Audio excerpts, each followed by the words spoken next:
Highway 54 sat waiting for Daryl to start to prepare to give his sermon. And as they waited, Daryl began to speak. Good morning, church. How are y'all doing? Good morning. You know, we typically don't have a narrator narrating for us in our life. We don't have somebody walking around telling us when something's about to take place or if somebody's about to speak. That doesn't really happen too often, but when we read stories, well, that's how it's read, isn't it? This character's about to speak, and the narrator tells you who's about to speak. In this minute, well, Daryl, he's about to speak. We don't often hear that. And you know, even when we read the Bible, oftentimes we get that nice little heads up. God is about to speak. Man, wouldn't it be nice to know those exact moments in your life, knowing God's about to move?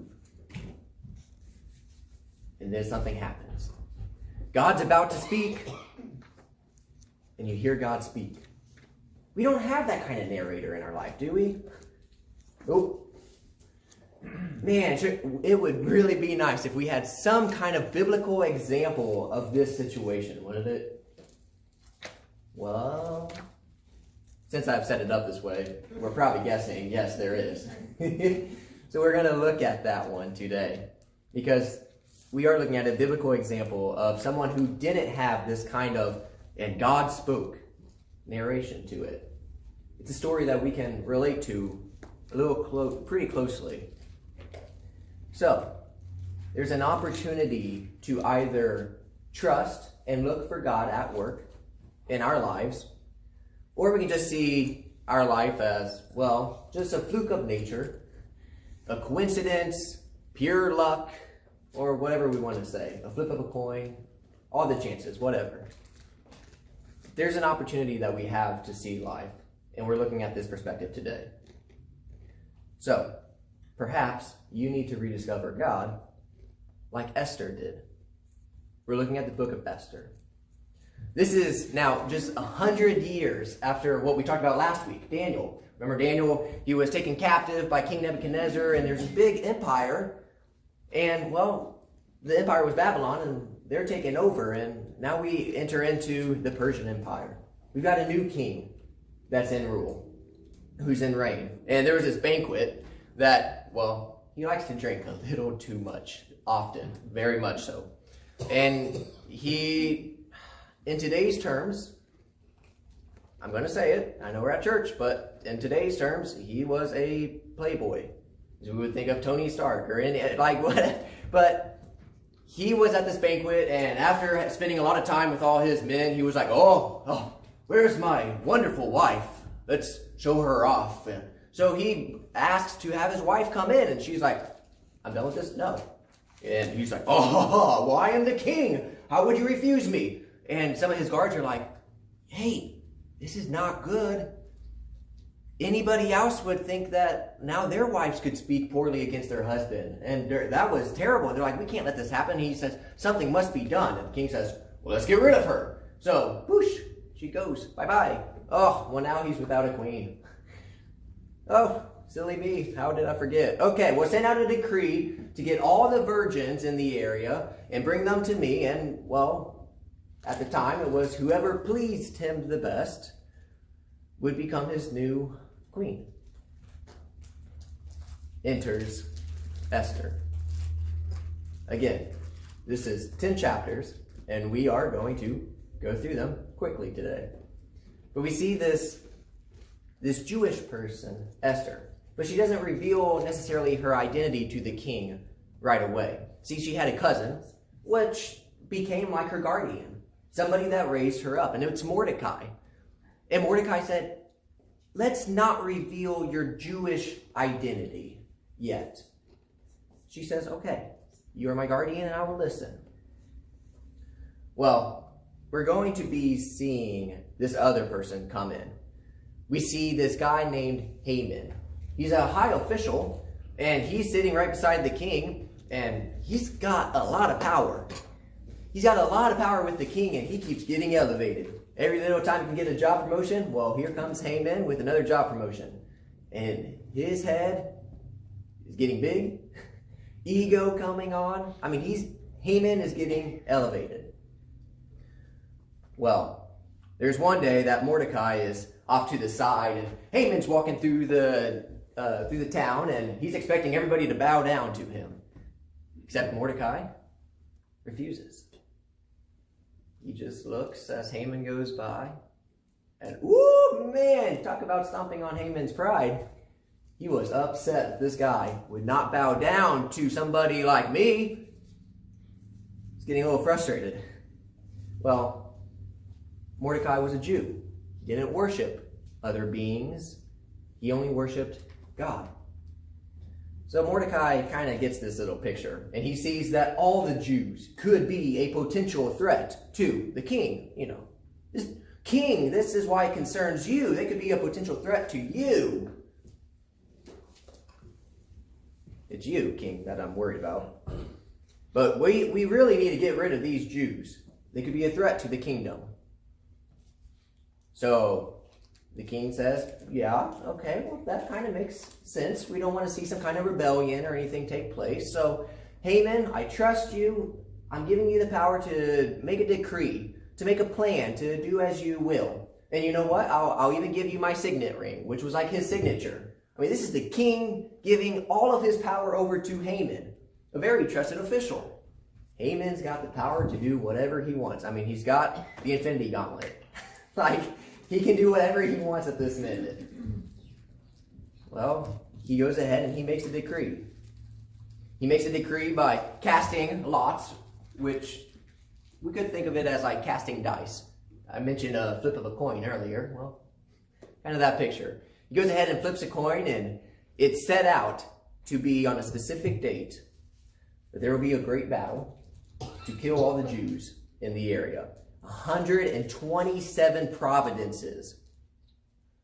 127 providences. That's a lot of territory, and that's a lot of Jews.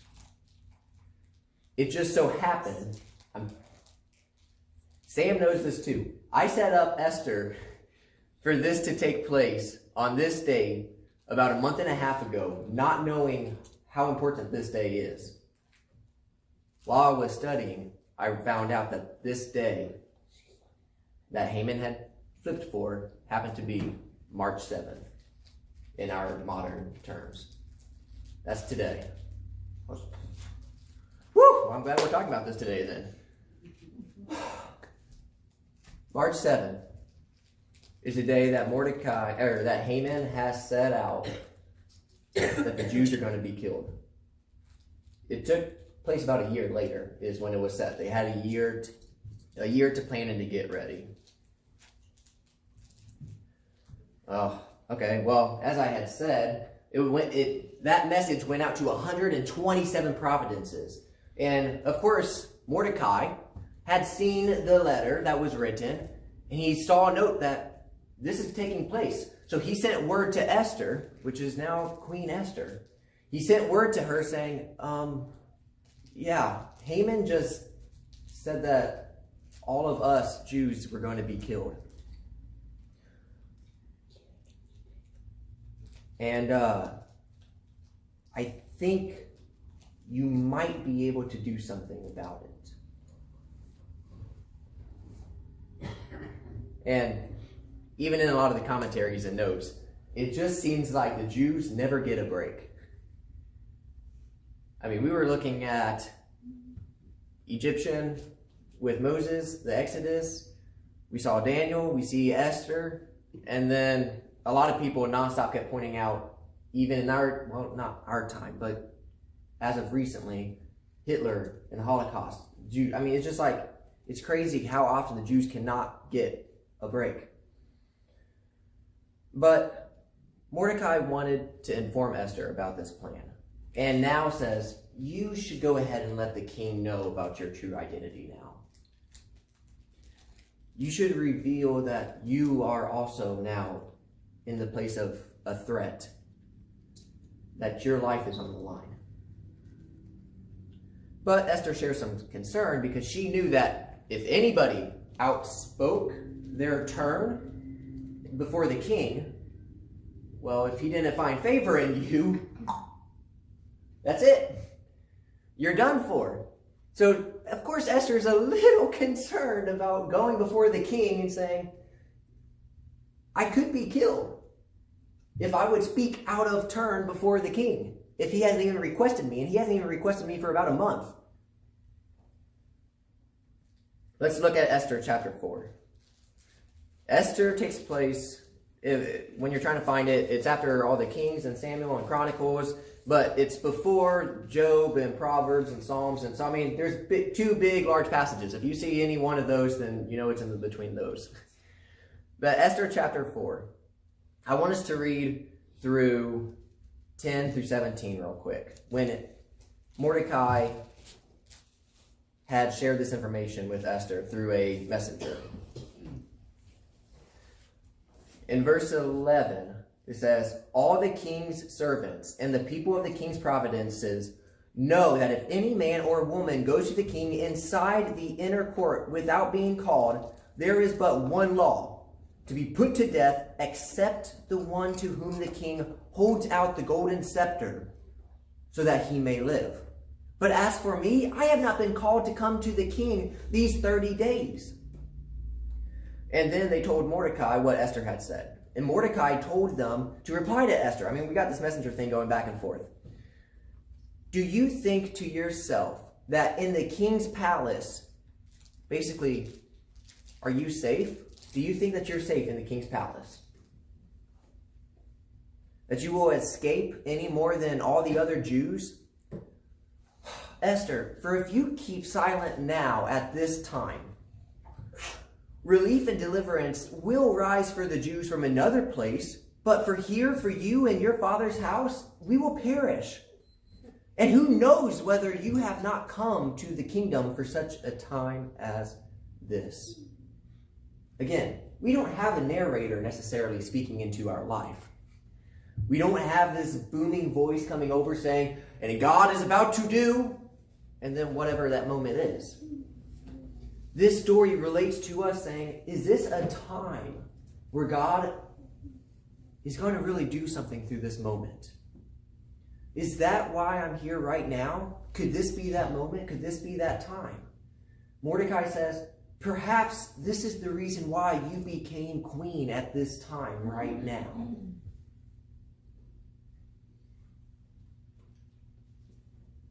So, he continues in verse 15. Then Esther told them to reply to Mordecai, go after all the Jews to be found in Susa, which is this capital, massive capital city in Persia, and hold a fast on my behalf. And do not eat or drink for 3 days, night or day. I and my young woman will also fast as you do. Then I will go to the king, though it is against the law. And if I perish, I perish. Mordecai then went away and did everything as Esther had ordered him. Plan, fast, and act. That's what they did. And she simply said, if I perish, I perish.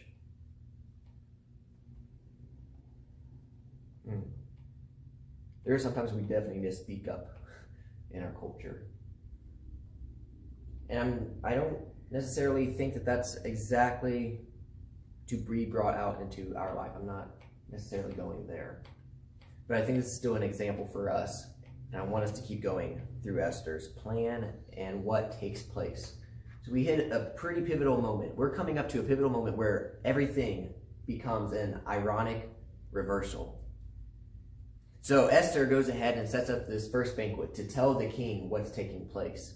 And she has Haman come along too, you know, high ego Haman. And he's like, whoo, I'm going to go to the queen's banquet. Well, let's go. So they both go to the banquet, and Esther says, if it pleases my king, if it pleases my husband, come back and have another banquet with me. And Haman, you can come too. And Haman is like, woohoo!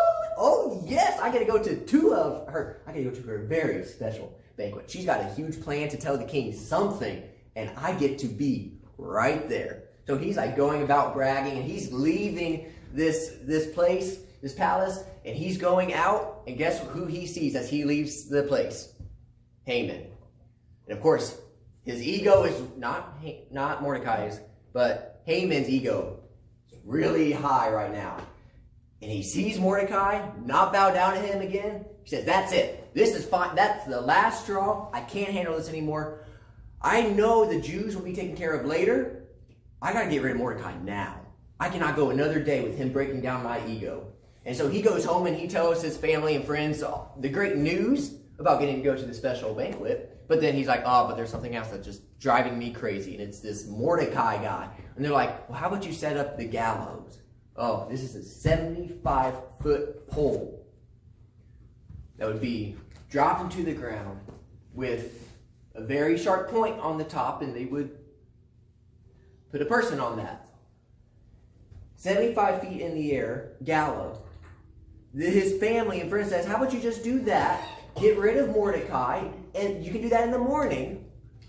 You can do that, and then you don't have to worry about him anymore, and you can enjoy that great banquet. He says, that's a great plan. Well, that night, the king cannot sleep. He cannot sleep. He doesn't know why. And for bedtime story, for some reason, he asked his officials to bring in the history of his reign while he's been there, to hear of all the things that he's done. That's how he falls asleep at night. And so he's going through, reading through the chronicles of everything that's taken place in his kingdom. And as he's doing that, he hears about Mordecai. See, I accidentally forgot a spot. I meant to mention this. But way earlier on in the story, Mordecai had heard word of an assassination plan to kill the king. And he was able to send word to the king about this plan. And of course, the king was very pleased and thanked him to let him know, somebody's trying to assassinate me. They took care of that business. And Mordecai, he says, thank you. Well, he realizes he didn't really do much for Mordecai, though. And so now this night, while he's trying to fall asleep, he gets to that spot in the reading. Mordecai! What did we ever do for Mordecai? And they were like, well, it shows that we didn't do anything. He said, that's what it was. We need to do something for Mordecai. We need to honor him. You see where this ironic reversal is coming in? Okie doke. That next morning, well, Haman comes on in, and he's got the plan to kill Mordecai. Comes on in, and King's like, oh, thank you. I'm so glad you're here. He says, I got a question for you. You know, you being in high official spots, and, you know, I need to ask you this question. So let's look at Esther 6. I think it's so ironic. It's a great spot. Chapter 6. Verse 6 through 11. So Haman came in, and the king said to him, Haman, what should be done to the man whom the king delights to honor? And Haman said to himself, whom would the king delight to honor more than me? Wow. And Haman said to the king, well, again, we're speaking for this other person, for the man whom the king delights to honor, whoever that might be.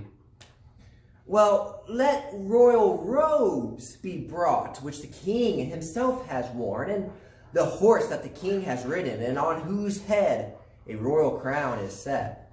And, let's not forget, and let the robes and the horse be handed over to one of the king's most noble officials. Let them dress the man whomever the king delights to honor, and let them lead him on the horse through the square of the city, proclaiming before him, thus shall it be done to the man whom the king delights to honor. Oh man, the king loved that answer. King said to Haman, hurry! Well, take the robes and the horse as you have said. Such a great idea. And do this so Mordecai the Jew, who sits at the king's gate, leave out nothing that you have mentioned.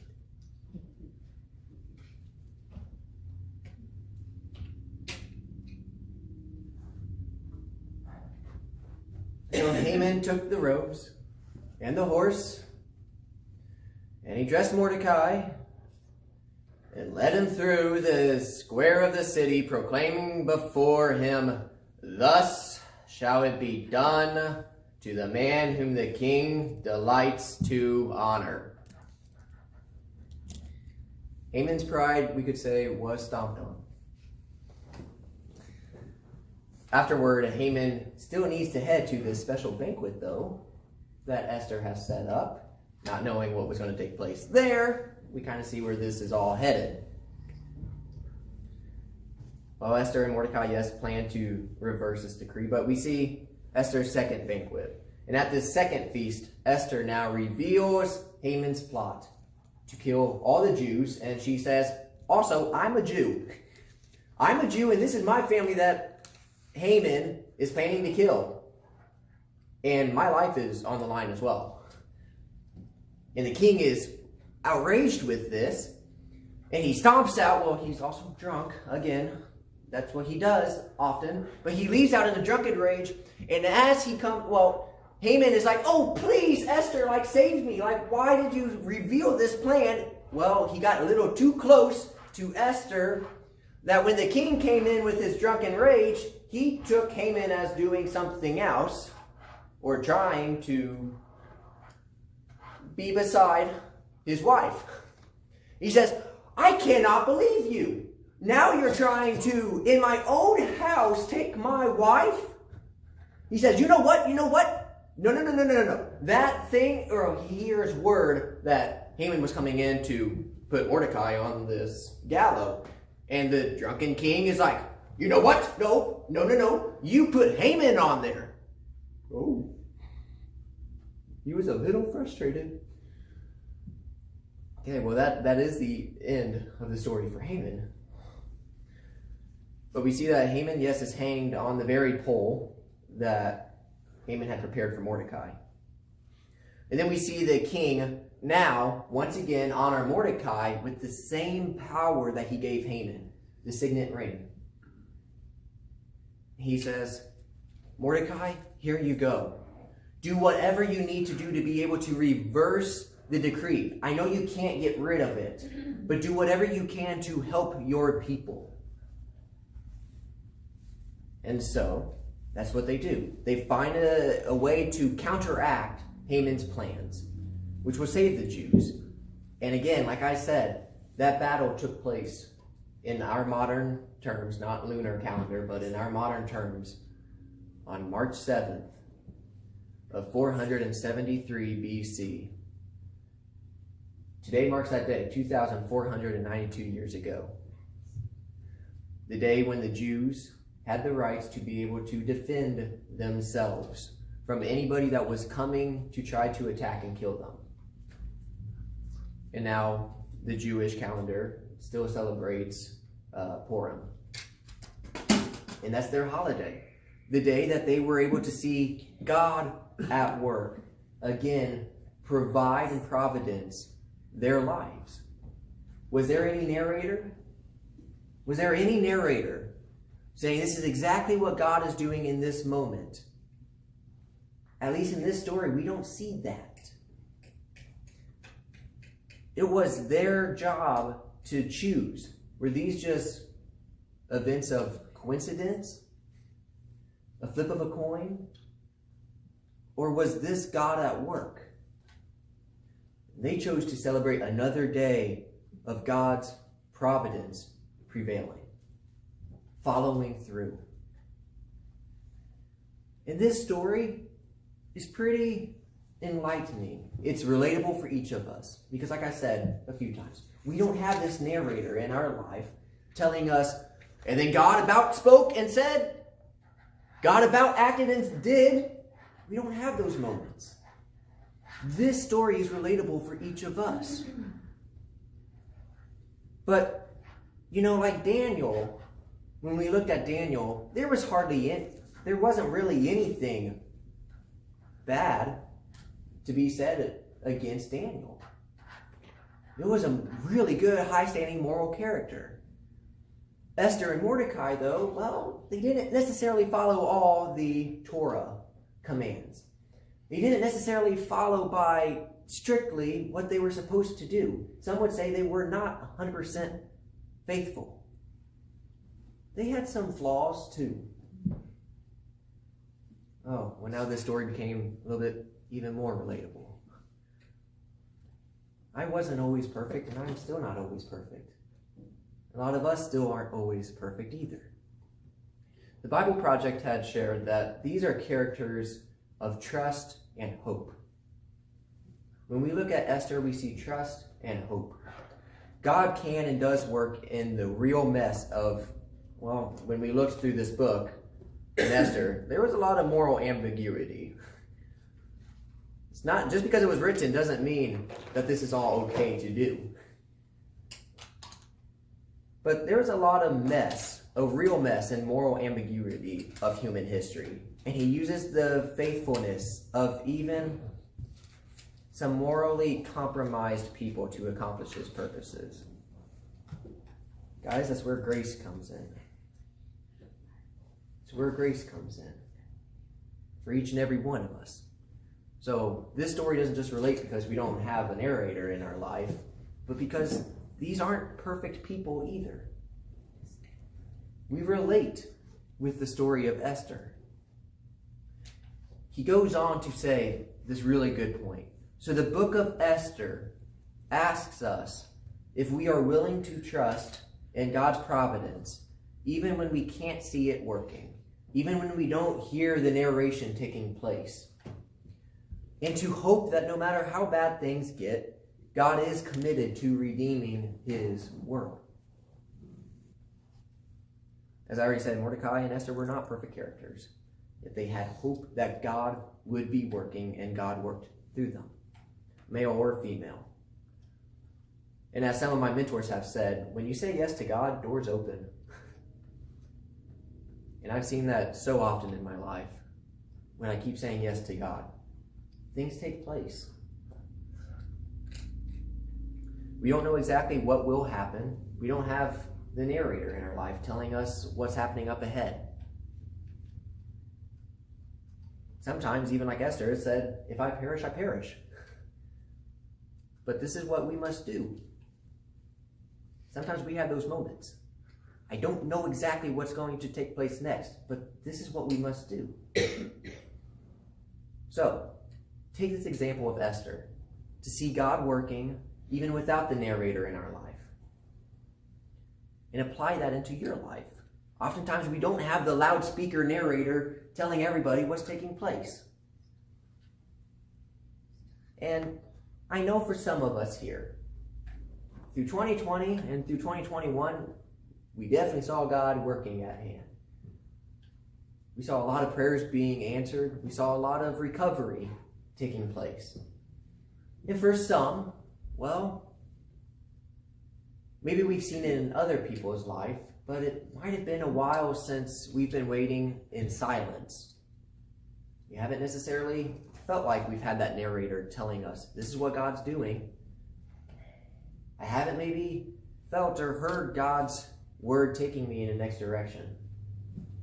I've seen it in other people's lives, but maybe not your own personal life. I hope Esther can give some encouragement in that area. God wasn't brought up in this book. That's caused a lot of controversy through the ages. But I think it's very relatable to our life. That's how our life is. But remember, God is working the big mission. And we get to be a part of that. It's not just about what God can do for me. It's about what God is doing for redeeming the world and how we can be a part of that. God is on the big mission to redeem the world. So, even in the silence, this is how we're concluding. Even in the silence, God is at work. Even in the silence, God is at work, whether you see it sometimes or not. We don't always have that narrator. And today, I'm not going to be narrating your life either.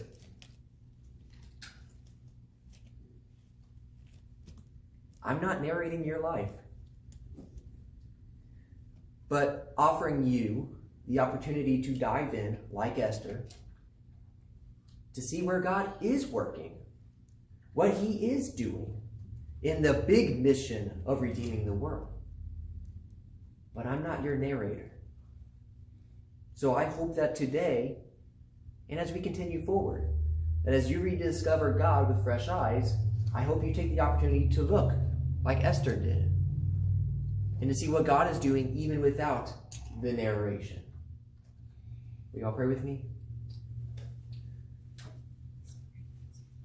God, we are humbled to know that you're here, to know that you continue to be with us, and that your Holy Spirit dwells in our life. Sometimes there are moments of silence. Sometimes it feels like there's been a while where we don't necessarily know what the next direction is. And God, I am so thankful that in those times we can look at Esther and to be reminded of your providence that took place 2,000 years ago. We saw you at work. We didn't see it as just a coincidence.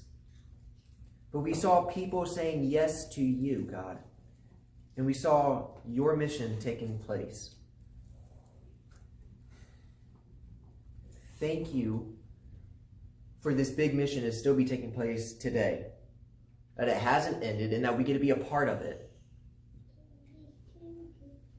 God, I hope that each of us may dive in to our lives and look at where you might be working at, even like Esther did, and to continue to walk with trust and hope in your big mission of redeeming the world. Through the power and the grace of your Son, Jesus Christ, for each and every one of us. We say all of this through your Son's name, Jesus Christ.